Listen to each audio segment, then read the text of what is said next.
Practice Test 2. You will hear a number of different recordings and you'll have to answer questions on what you will hear. There will be time for you to read the instructions and questions, and you will have a chance to check your work. All the recordings will be played once only. The test is in 4 sections. Write all of your answers on the test pages. At the end of the test, you will be given 10 minutes to transfer your answers to an answer sheet. Now turn to Section 1 on page 45.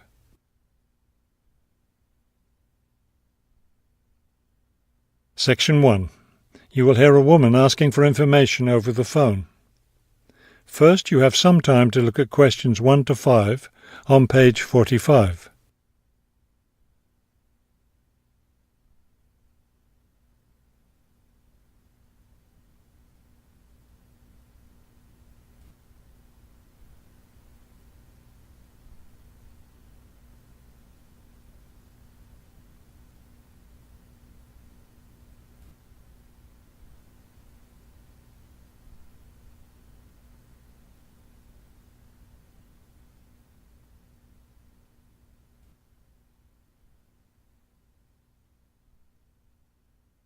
You will see that there is an example that has been done for you. On this occasion only, the conversation relating to this will be played first. Good afternoon, Plainfield Community Centre. Yes, hi. I'm new in town, and I was curious about the services the community centre has to offer. The man answers the phone. Plainfield Community Centre. So the words Community Centre have been written at the top of the form. Now we shall begin. You should answer the questions as you listen, because you will not hear the recording a second time. Listen carefully and answer questions 1 to 5. Good afternoon, Plainfield Community Centre. Yes, hi. I'm new in town, and I was curious about the services the community centre has to offer. We offer a variety of recreational activities. What were you interested in particular? Well, everything, I guess. Okay, let's start with kids. I have a teenage son. What activities do you have for teens? Right now, during the school year, we have tutoring sessions for children and teens in all subjects. That would be good. He needs help with algebra. We can certainly help with that. Just have him come by any Wednesday or Saturday afternoon. That's when the tutoring sessions are scheduled. Fantastic! What about sports? Do you have sports activities for teens? We have tennis lessons on Sunday mornings for teens and Sunday afternoon for adults. I don't think my son would like that, but my husband might.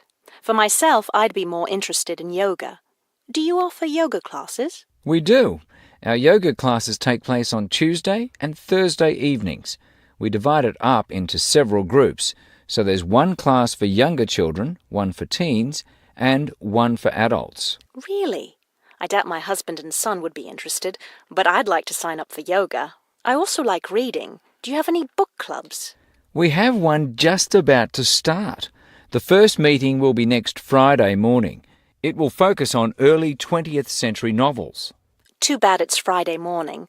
I think my son would enjoy it, but of course he's in school at that time. Well, actually, that book club is for adults only. We may start one up for teens next summer, but we have nothing for that age group right now. Oh well, I suppose he has enough to keep him busy for now.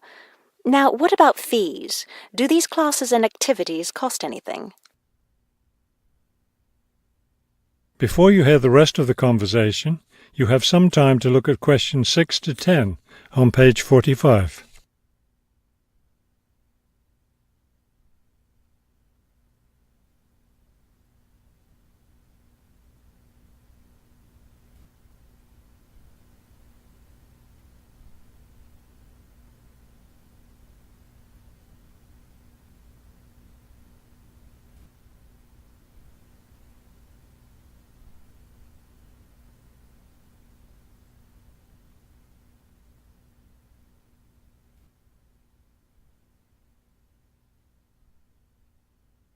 Now listen and answer questions 6 to 10. There's a small charge for non-members for each class. However, they're all free to members. Would you be interested in becoming a member? How much does the membership cost? Not much at all. The yearly fee is $75 for individuals and $225 for families. What do I get with the membership? You get free access to all classes and activities, and you can use our facilities like the tennis court, the exercise room, and the meeting room. It's not a bad deal, really. Could you tell me exactly where the centre is located? It's at 107 Elliott Street. Is that Elliot with 2 L's or 1 L? 1 L. ELIOT. It's right downtown. I think I know where it is. Do you have free parking? Yes. You can park just across the street. There's a garage there. That sounds easy enough. Maybe I'll come in one day next week and sign up for some classes. That would be fine. But don't come on Monday because we're closed that day.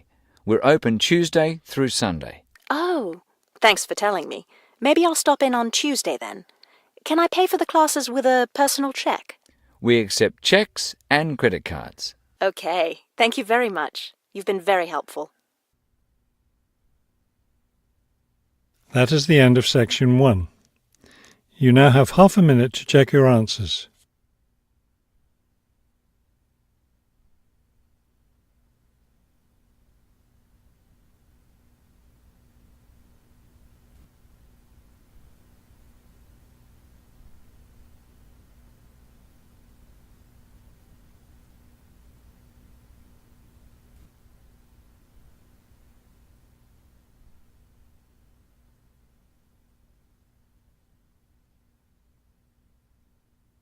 Now turn to section 2 on page 45.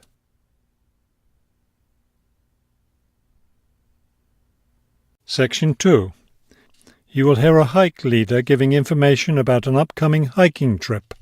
First, you have some time to look at questions 11 to 15 on page 45.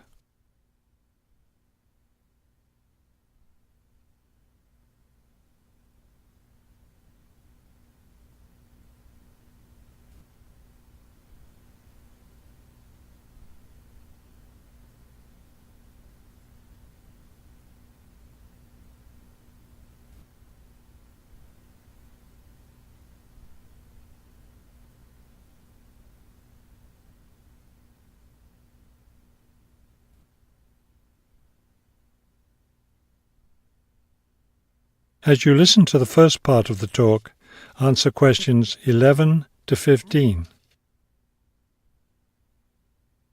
Good evening, everyone. As you know, this is our last meeting before we set off on our annual week-long hiking trip. So tonight I'll be telling you everything you'll need to know to be ready for the trip. Let's talk about equipment first. Having the right equipment is essential for your comfort and safety. First, you'll need a warm and comfortable sleeping bag. However, you won't need to worry about carrying a tent, since we'll be sleeping in shelters along the way. Also, part of the fee you've paid for the trip goes toward food, so you won't need to put that on your packing list either. We found, though, that it's more efficient for each person to bring his or her own dishes, so be sure to pack a plastic bowl, a cup, and a fork, knife, and spoon. That's all you'll need in the way of dishes. Perhaps the most important item to put on your list is a comfortable pair of hiking boots. Nothing ruins a hike more than getting blisters and sores from ill-fitting boots. So make sure your boots fit you right. Shoes and sneakers aren't adequate for the type of hiking we'll be doing. Of course, a backpack is necessary for carrying your equipment. Make sure you have one that's lightweight and comfortable to carry. Walking poles have become popular among hikers recently, but we don't recommend them. They can get in the way when too many hikers are using them at once, and some serious injuries have been caused. So it's best to leave those at home. Let's see. What else? Oh, yes. Some people have asked me about trail maps. They're available, but you really don't need them, as your hike leaders have scouted out the trail and will be guiding you along the way. And don't forget to bring a warm jacket. You may think you won't need one in this warm summer weather, but remember that evenings in the mountains can get quite cold. Is there anything else I need to tell you? Oh, yes, your guides will each be carrying a first aid kit, so that's one less thing for you to pack yourself. Remember, you'll be carrying your backpack all day, so keep your load light and don't overpack. Before you hear the rest of the talk, you have some time to look at questions 16 to 20 on page 46.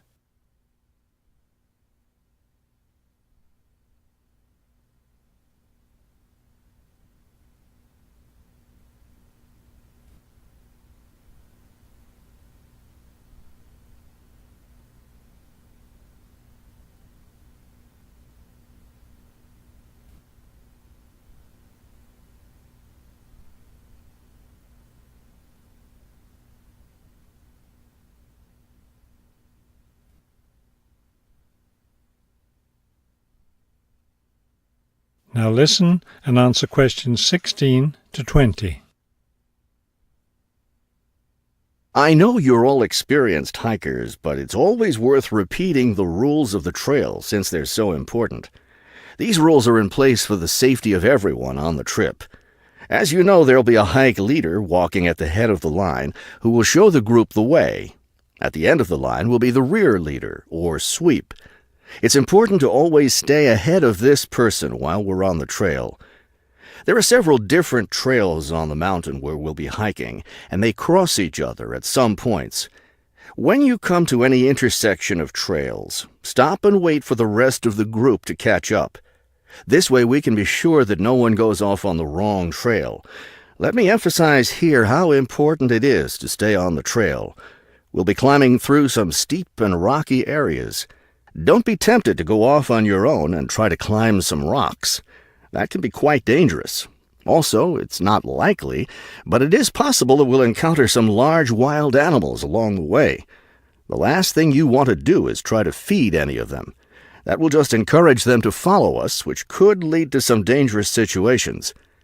One last thing before we set off hiking each morning, be sure to fill up your water bottle.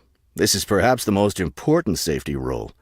Dehydration can be a serious problem when you're out in the wilderness, so you must always be sure to carry an adequate supply of water with you. I think that covers just about everything. Are there any questions? That is the end of section 2. You now have half a minute to check your answers.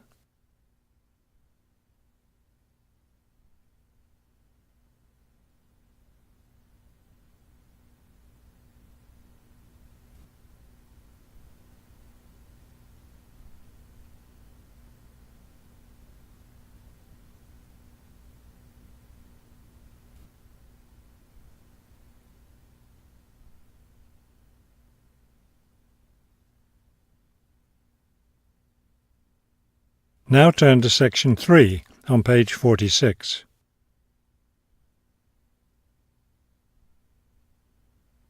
Section 3.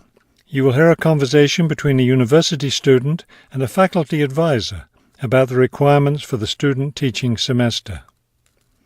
First, you have some time to look at questions 21 to 24 on page 46.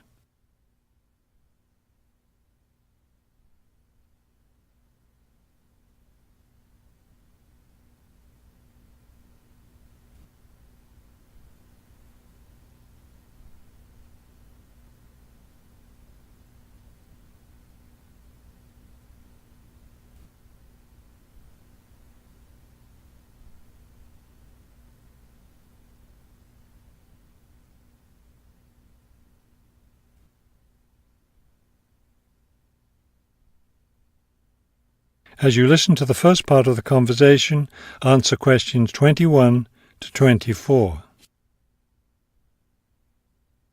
I'd like to go over with you today some of the requirements for your student teaching, which you'll be undertaking next semester.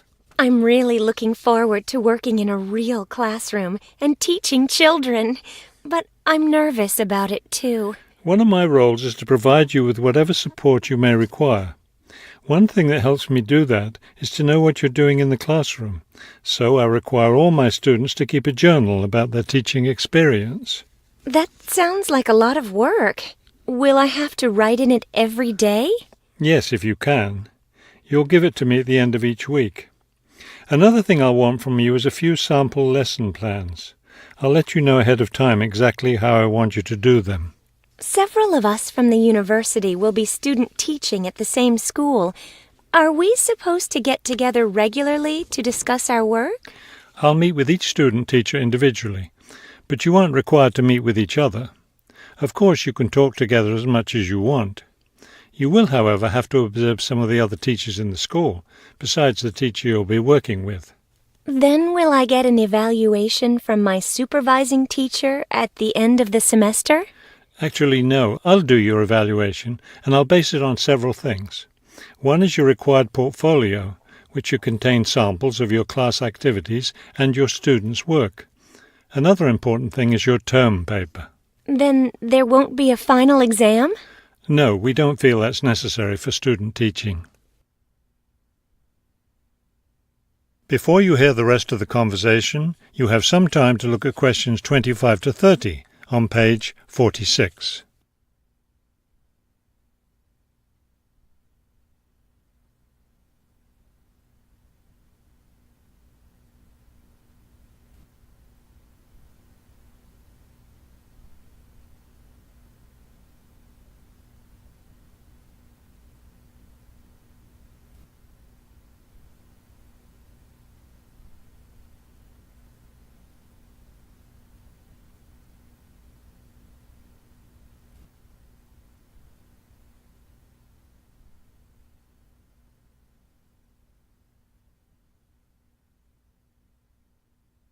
Now listen and answer questions 25 to 30.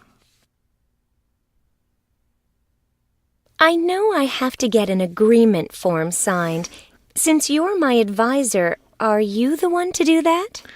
No, that form is for your supervising teacher to sign, to document that he or she agrees to have you in the classroom as a student teacher. Oh, I see. I'm concerned about the term paper I'll have to do and the evaluation process. I'm not sure I understand what I'm supposed to do. Regarding the term paper, the first thing is to choose a topic. It should be related to your teaching work. You should let me know your term paper topic by the end of the first week of the semester. Will you be observing me regularly in the classroom? Yes, and during the fourth week of the semester, we'll have our first evaluation meeting to discuss my observations. One thing I'm really looking forward to is the student-teacher conference that the university puts on every year. I'm glad you're looking forward to it. Of course, everyone in the program is required to attend. The conference takes place, let me check. Yes, the seventh week of the semester.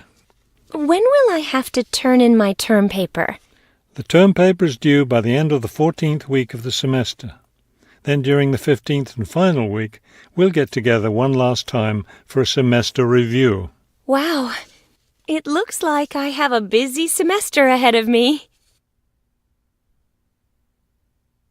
That is the end of section 3. You now have half a minute to check your answers.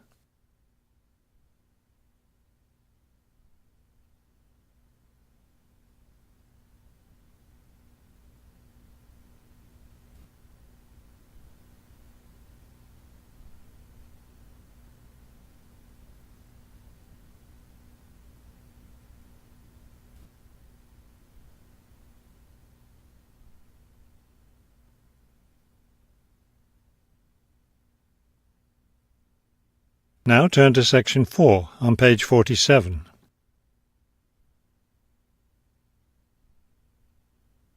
Section 4. You will hear a lecture about customer psychology. First, you have some time to look at questions 31 to 35 on page 47.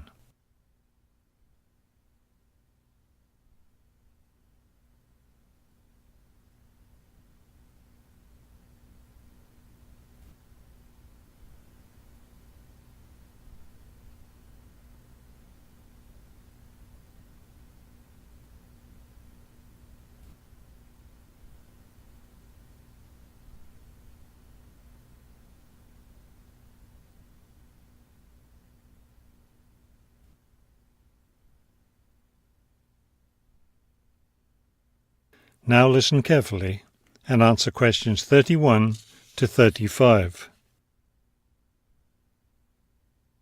An understanding of customer psychology is an invaluable aid for retailers looking for ways to increase sales.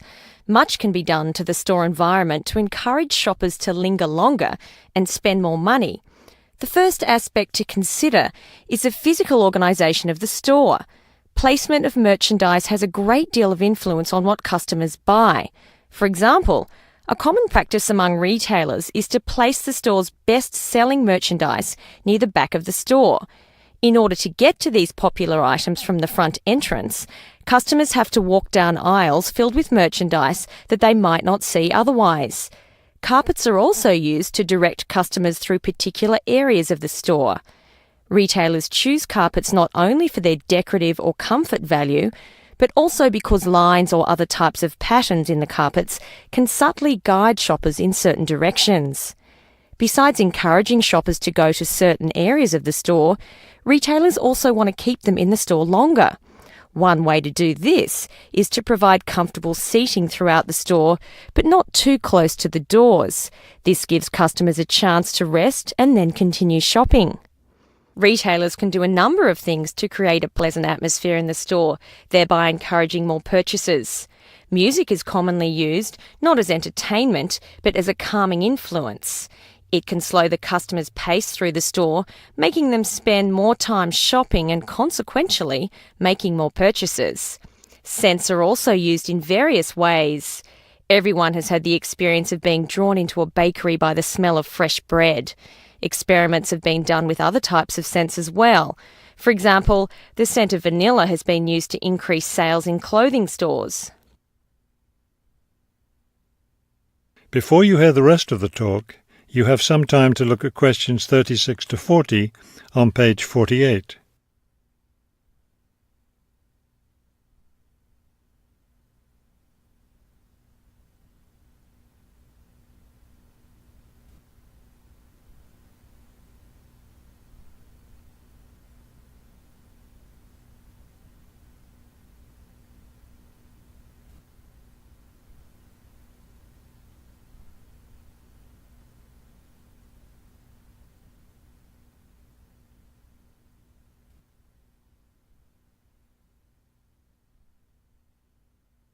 Now listen carefully and answer questions 36 to 40. Use of colour is another important aspect of store environment. Certain colours can affect behaviour as well as mood. Light purple, for example, has been found to have an interesting effect on customer behaviour. People shopping in an environment where light purple is the predominating colour seem to spend money more than shoppers in other environments. Orange is a colour that's often used in fast food restaurants. It encourages customers to leave faster, making room for the next group of diners. Blue, on the other hand, is a calming colour. It gives customers a sense of security, so it's a good colour for any business to use. In addition to using colour to create mood and affect customer behaviour, colour can also be used to attract certain kinds of customers to a business. Stores that cater to a younger clientele should use bold, bright colours, which tend to be attractive to younger people. Stores that are interested in attracting an older clientele will have more success with soft, subtle colours, as older people find these colours more appealing. That is the end of section 4. You now have half a minute to check your answers.